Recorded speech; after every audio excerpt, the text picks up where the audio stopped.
Exit poll हुए थे पहले, वो कितने फेक निकले थे अब की बार लोकसभा चुनाव के अंदर। अब वो इतने फेक निकल सकते हैं तो सर्वे के ऊपर यकीन करना है ना, वो जरूरी नहीं है। जरूरी वो है जब आप जनता से जुड़ कर काम करते हो, जब जनता आपको जवाब देती है। हत्याएं होती थी, कैसे देख रहे हैं आप उनका बयान? कंगना जी तो है ना, पता नहीं क्या बोलती हैं, उल्टे सीधे बोलती रहती हैं। हालांकि उनके बयान के ऊपर जो बीजेपी है, बीजेपी ने खुद कहा है कि है ना ये बयान ना दिए। जो सत्यपाल मलिक है, जो जम्मू कश्मीर से पहले गवर्नर रह चुके हैं, उन्होंने भी कहा है कि जो कंगना है इनको हटा देना चाहिए, नाबालिग बुद्धि है ये।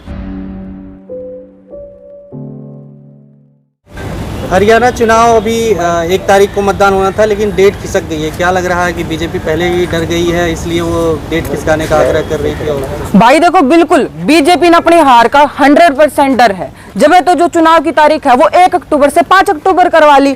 कभी छुट्टी का बहाना बना के, कभी महात्मा गांधी की जयंती का बहाना बना के, उनने मतलब ये था कि चुनाव की तारीख आगे बदलवाना चाहते हैं कुछ ना कुछ करके, ताकि है ना हम या तो कुछ घोटाला करने की प्लानिंग होगी। क्योंकि चुनाव आयोग के ऊपर जो रिपोर्ट आई थी ना एसोसिएशन फॉर डेमोक्रेटिक रिफॉर्म्स की, वो साफ जताती है कि गिनती में फर्क है। उसके ऊपर अभी तक चुनाव आयोग ने कोई एक्शन नहीं लिया है। और ये हालांकि बीजेपी क्या कर रही है, फिर से दोबारा कोशिश कर रही है कि हम कैसे न कैसे कोई स्कैम करें।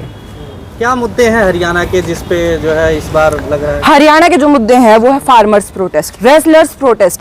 हरियाणा के अंदर ना बिजली की सुविधा है, अगर 24 घंटे बिजली नहीं आती है हरियाणा के अंदर, पानी की समस्या रहती है, जो जमीन है उसके ऊपर गड्ढे हैं। 10 साल के अंदर बीजेपी ने कोई विकास नहीं किया। ऊपर से जो हरियाणा के जो मुख्यमंत्री है मनोहर लाल खट्टर जी, जो पहले मुख्यमंत्री थे, वो कहते थे कि जो किसान आंदोलन के अंदर जो लोग बैठे थे वो सिरफिरे हैं। उनका ये बयान था। और जो ना तो वो लोग सच्चे सिख हैं और ना किसान हैं। अब ऐसे बयान देंगे तो कैसे कैसे चांसेस हैं बीजेपी के वो जीत पाए? हरियाणा चुनाव से पहले जो है कंगना रनावत का बयान जो है आया और किसानों को लेकर उन्होंने कहा कि वहां पर हत्याएं होती थी। कैसे देख रहे हैं आप उनका बयान?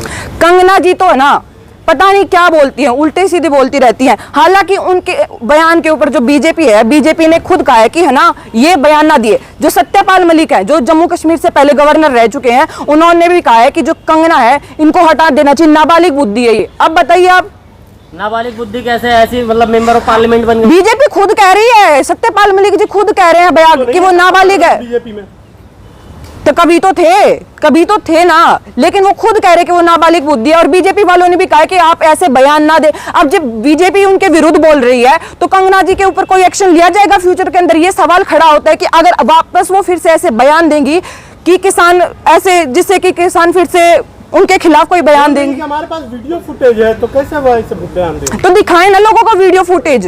अभी तक दिखाई क्यों नहीं है, चुप क्यों है अभी तक? कांग्रेस है ना हमेशा सच के साथ है और है ना जनता के साथ है। जो जनता कहेगी वही माना जाएगा। और आने वाले समय में हरियाणा में जब चुनाव होंगे ना, कांग्रेस है ना जीत के दिखाएगी। 90 में से है ना 75 पार करके दिखाएगी। की छापेमारी हो रही है, भूपेंद्र हुड्डा का नाम आ रहा है मनी लॉन्ड्रिंग केस में, इस तरीके की चीजें हो रही है चुनाव के पहले। ऐसी कोई न्यूज नहीं है, बिल्कुल फेक न्यूज है। बाकी तो आने वाले समय ही बता देगा आपको क्या क्या होगा। क्योंकि न्याय है ना सुप्रीम कोर्ट करता है और सुप्रीम कोर्ट से बड़ी कोई अदालत नहीं है। अगर उसके अंदर जो भी सच साबित होगा वही माना जाएगा। नहीं, क्यों हुड्डा ने करप्शन किया होगा तभी तो ईडी छापामारी कर रही है। ईडी के ऊपर तो सुप्रीम कोर्ट ने वैसे ही फटकार लगा दी कि उनके सामने कोई भी बयान देगा तो वो माना नहीं जाएगा। अब इसके अंदर है ना जो ईडी है वो क्या कर रही है? कुछ नहीं कर रही है। उसके तो 5000 केस पैसे भी पेंडिंग पड़े हैं।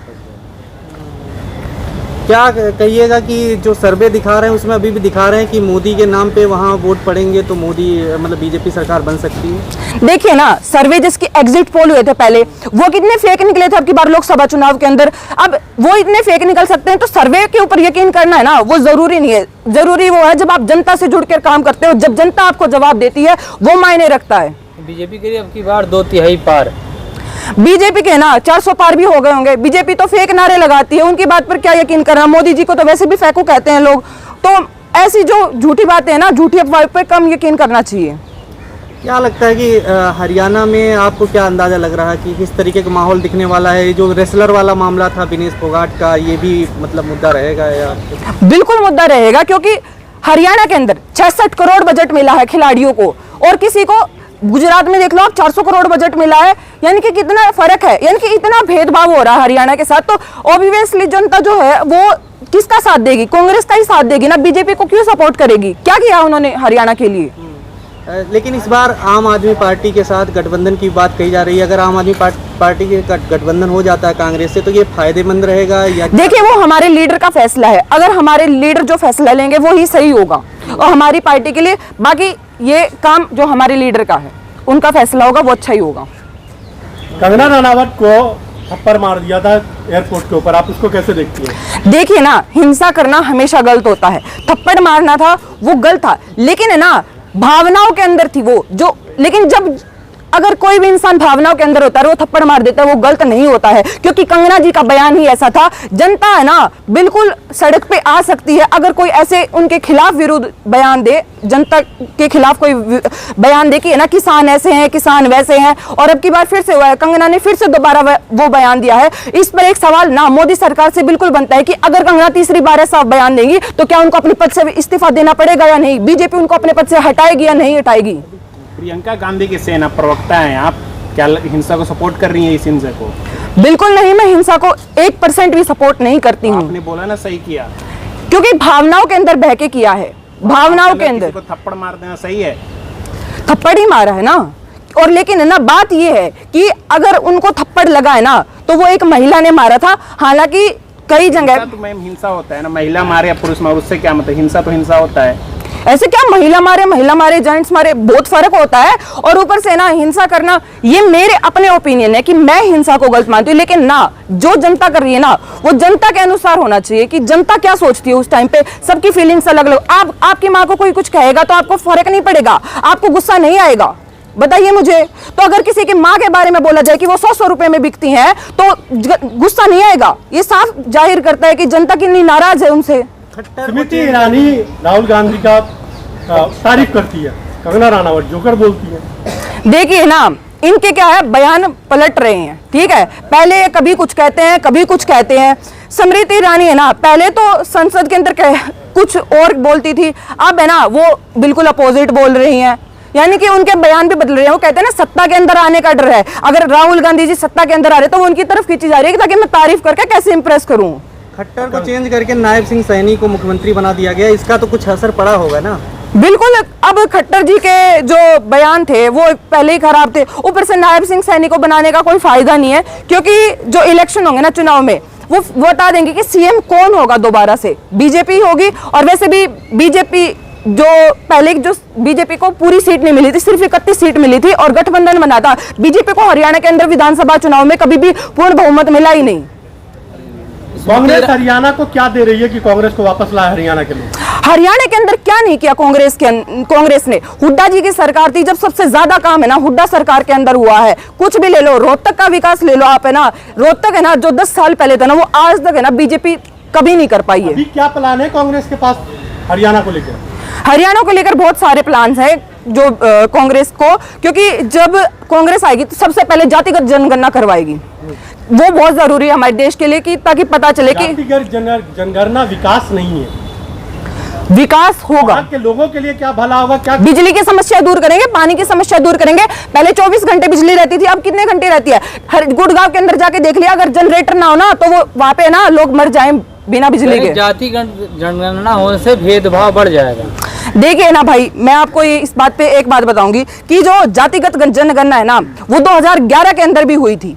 उसके डाटा जो थे, आंकड़े अभी तक रिलीज नहीं किए गए हैं। बीजेपी को ये बार बार कहा जा रहा है कि उसके आप आंकड़े रिलीज कर दो, जिससे ये पता चले कि ना हम कैसे नई पॉलिसी लाई जाए, नए रिफॉर्म्स लाएं, ताकि जनता का जो। हाँ, आप जाति जनगणना की बात कर रहे हैं, लेकिन हिमाचल प्रदेश में भी कांग्रेस की सरकार है, लेकिन अभी तक जाति जनगणना पर कोई सवाल नहीं किया। मैं आपको पहले भी कह चुकी कि 2011 के अंदर जातिगत जनगणना कांग्रेस ने करवाई थी और हिमाचल प्रदेश के अंदर भी ना आने वाले समय में करवाएगी। लेकिन बिहार में तो हो चुकी है ना, बिहार सरकार ने कर दिया था, तो फिर कांग्रेस सरकार करवा देगी ना।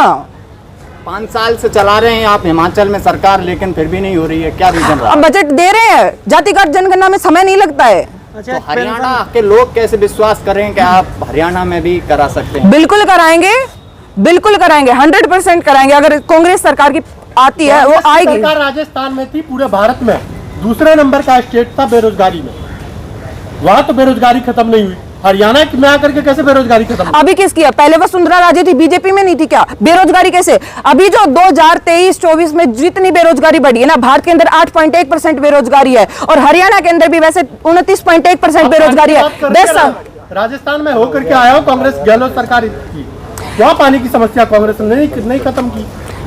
हो जाएगी, सब कुछ दूर होगा। कांग्रेस जब सत्ता में है तो आएगी तो पक्का करेगी। अभी तो बीजेपी की सरकार है, उसको काम करना चाहिए ना।